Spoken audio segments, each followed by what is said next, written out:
Update India TV, हर खबर सच्चाई।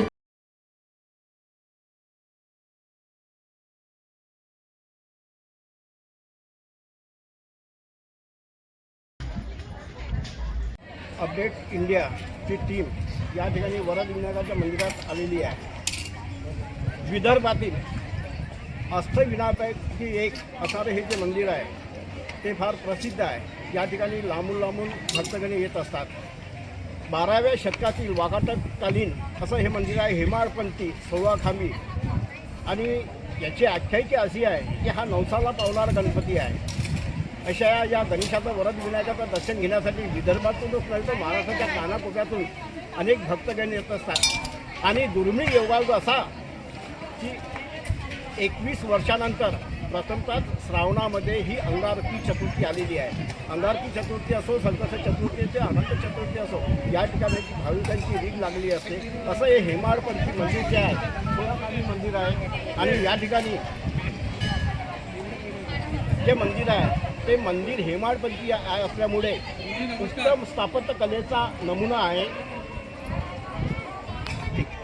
बाप्पा मोरया, गणपती बाप्पा मोरया, मंगलमूर्ती मोरया। भक्तगणाचा आपण या ठिकाणी उत्साह पाहतोय। गणपती बाप्पा मोरया, सुखकर्ता दुःखकर्ता विघ्नहर्ता जो आहे त्या गणेशाची आराधना करण्यासाठी सर्व भक्त मंडळी आलेले आहे। तर आजच्या दिवशी तुम्हाला अंगारकी चतुर्थी आहे, त्यानिमित्त आपल्याला काय वाटतं? हे फार पुरातन मंदिर आहे। आता एक श्राद्धेचं मंदिर आहे, गणेश मंदिर।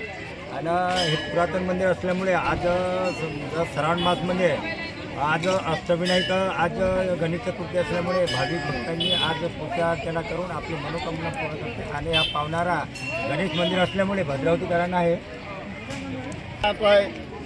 भद्रावती पोलीस स्टेशन अंतर्गत योग्य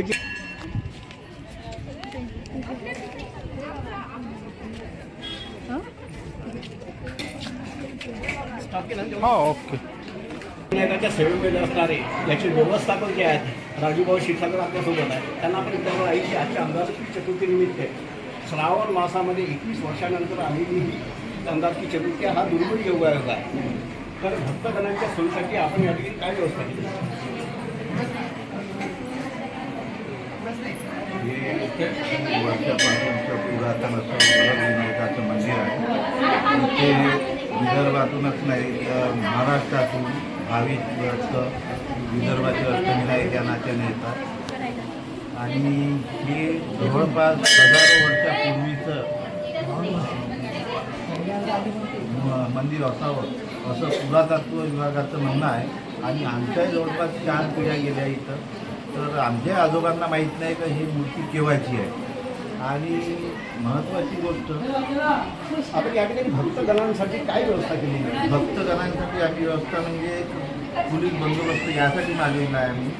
तर येणाऱ्या भक्तांची गर्दी खूप जास्त प्रमाणात उसळते आणि दागदागिने चोरी जायची शक्यता राहते। त्याच्यामुळं आम्ही आमदार साहेबांना भेटून पोलीस प्रोटेक्शन मागितलं आहे इथं।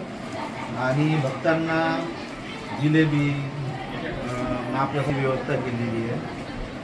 आणि दुसरी गोष्ट म्हणजे सर्वांच्या प्रकृतीची काळजी घेण्याकरता आम्ही सोमय्या जे आयुर्विज्ञान केंद्र जे आहे तिथल्या डॉक्टरांना पाचारण केलं होतं, पण काही कारणास्तव ते वेळ झाला त्यांना, त्याच्यासाठी पण ते व्हिजिट देऊन गेले।